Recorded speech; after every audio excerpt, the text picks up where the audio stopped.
စင်းနဲ့ရွှေမင်းသမီးလာတို့ရွာလူမစုကွန်းအောင်ကိုင်းလာပြူ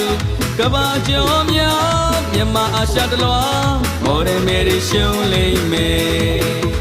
ဓမ္မမြည်နေကြီးဖြန်းတော့ရွှေရည်လန်းလေးပေါ့လဲရင်ရွှေရင်ကျော်ပြည့်မဲ့တမောမောအလူမြေတလေးရွှေရောင်စင်းရွှေတရားတွေဝင်လို့ပေါ့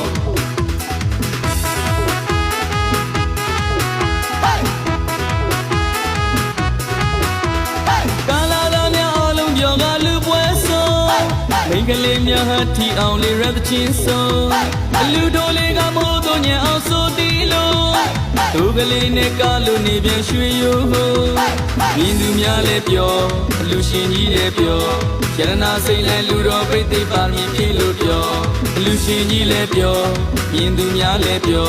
ရတနာစိတ်လည်းမင်္ဂလာပြိသိပါမည်ဖြစ်လို့ပြောမန္တကြီးကလည်းရွှေရောင်စင်းနဲ့ဆံဝိုင်းကြီးကလည်းရွှေရောင်စင်းနဲ့ရွှေတရားတွေရွှေလူဝင်းတော်ရွှေလူကြီးရဲ့အလူရှင်ပေါ်ကာလာသားများလည်းတော်တော်ချောတယ်ပြူတယ်များလည်းတော်တော်လာတယ်ရွှေလူကြီးကမြင်မြင်ဆိုင်ဆိုင်အားလုံးကြီးကငေးလို့ငိုင်း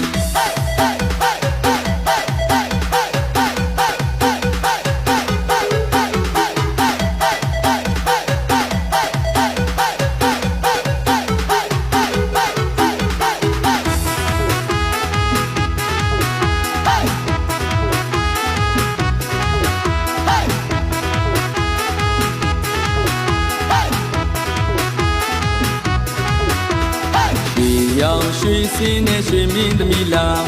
တို့ရွာလူမစုကွန်းအောင်ကိုင်းလာပြူ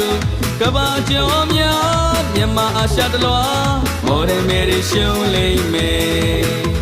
ဓမ္မမြည်နေကြီးဖြန်းတော့ရွှေရည်လန်းလေးပေါ့လဲရင်ရွှေရင်ကျော်ပြည့်မဲ့တမောမော